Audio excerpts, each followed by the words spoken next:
ជំរាបសួរអ្នកគ្នាជួបជាមួយខ្ញុំបាទឆវ័នតិចហើយថ្ងៃហ្នឹងគឺខ្ញុំមកប្រាប់អ្នកគ្នាពីរបៀបបង្កើត Gmail ដែលអត់ប្រើលេខទូរស័ព្ទទេអញ្ចឹងដើម្បីបង្កើត Gmail អត់ប្រើលេខទូរស័ព្ទបានគឺងាយស្រួលទេអ្នកគ្នាគ្រាន់តែចូលតាម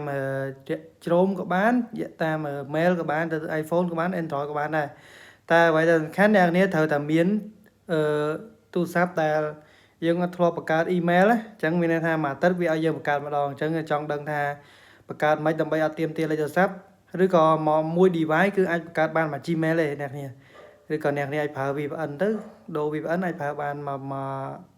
មក VPN អាចបង្កើតបានមកប្រទេសអញ្ចឹងណាអាចបង្កើតបានមក Gmail អញ្ចឹងដើម្បីវាទាមទារលេខទូរស័ព្ទទេ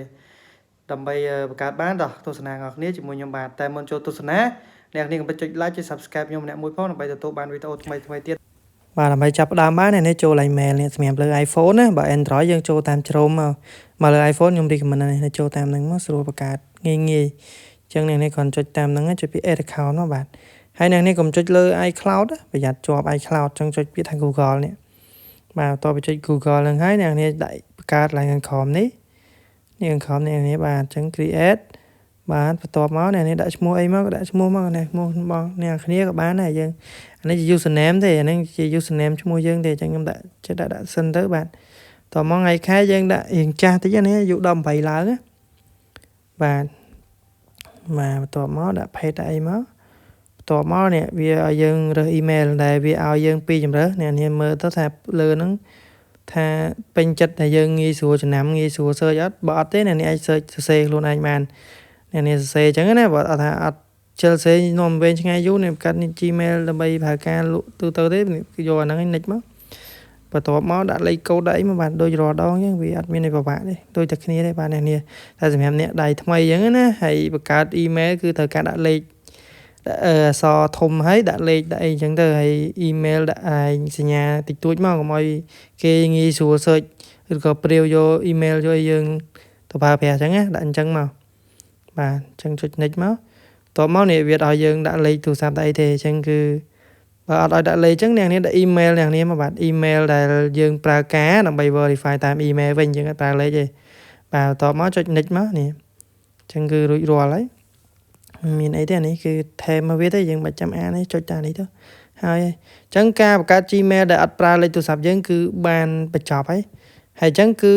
មិនខ្ញុំថាបញ្ចប់ទៀមទាអញ្ចឹងតែថា email មួយប្រើបានមួយចាំមើលខ្ញុំបិទឲ្យអ្នកនាងមើលនេះអញ្ចឹងខ្ញុំនឹងបង្កើត email ឲ្យអ្នកនាងមើលម្ដងទៀតតែថានេះខ្ញុំទៅបង្កើតឲ្យម៉ោង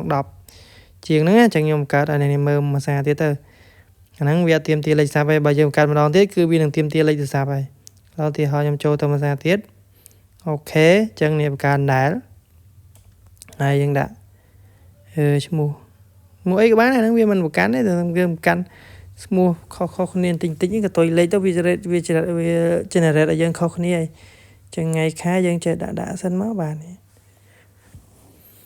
បាទហ្នឹងហើយអូខេចឹងចុចហឺ page ទៅអីមកបាទនេះ page ស្រីឬ page ស្រីប្រុសមកនេះបាទចឹងនេះវាឲ្យយើងនេះបើយើងដាក់ឈ្មោះច្រើនចឹងវាដាក់លេខឲ្យទេចឹងយើងដាក់តាមហ្នឹងមកនេះចុច next មកបាទហើយដាក់ password តរ៉ែលក៏បានដាក់ password អីណាមួយនេះស្រួលស្នាមមកផ្សេងគ្នាតិចក៏ដាក់ដូចគ្នាមកកុំឲ្យភ្លេច password បាទអញ្ចឹងមកបាទ1289អញ្ចឹងដូចគ្នាមកកុំឲ្យយើងភ្លេចអញ្ចឹងចុច next មកបើសិនអ្នកនេះចង់បង្កើតតាមលេខទូរស័ព្ទដាក់លេខបើសិនអ្នកនេះចេះបង្កើតដាក់ email គឺនេះអញ្ចឹងដាក់លេខទូរស័ព្ទរបស់យើងមកគឺបានរួចរាល់ហើយវាមានតែប៉ុណ្ណឹងភាពខុសគ្នារវាងបង្កើតអត់ប្រើលេខតែបើនេះអត់ដែរបង្កើតសោះ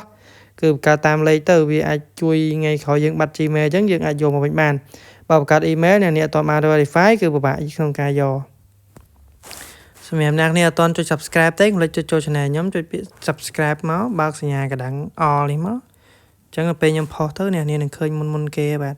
ហើយអញ្ចឹងចង់រក link Telegram ខ្ញុំទៅណាអ្នកនេះចូលក្នុងវីដេអូខ្ញុំហ្នឹងមកបាទអ្នកនេះខ្ញុំនឹងដាក់ link នៅខាងក្រោមនេះអញ្ចឹងដល់ពេលខ្ញុំផុសខ្ញុំនឹងដាក់ link នៅក្រោមហ្នឹងអញ្ចឹងអាចចូលបានហើយចង់សួរឆាតខ្ញុំបានអ្នកនេះបាទអូខេអរគុណច្រើនអ្នកនេះ